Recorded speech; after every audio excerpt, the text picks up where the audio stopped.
Et c'est l'heure de votre revue de presse avec Gabriel Guillain-Lemami. Bonsoir à tous.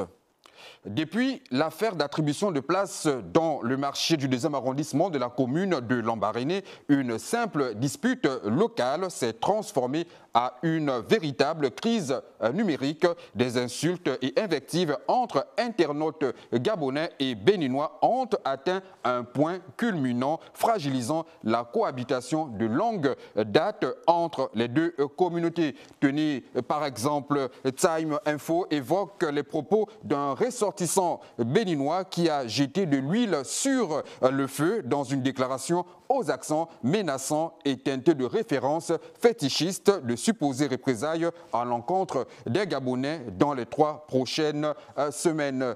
Time Info ajoute dans ses colonnes que la nouvelle génération du Gabon met en avant l'esprit du Gabon. D'abord, cela veut dire que les petits métiers et autres doivent revenir en priorité aux nationaux, comme on le voit ailleurs en Afrique.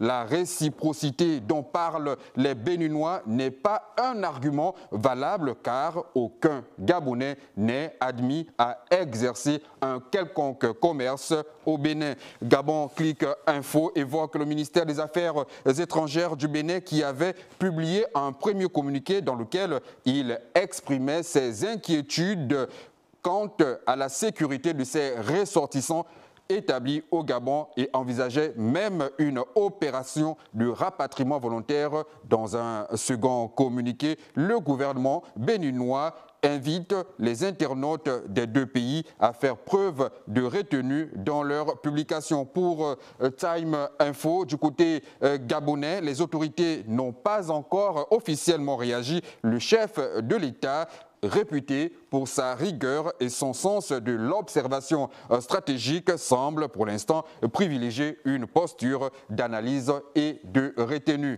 Gabon Media Time conclut en indiquant que l'histoire entre les deux pays, marquée par une coopération ancienne, plaide pour une clarification officielle.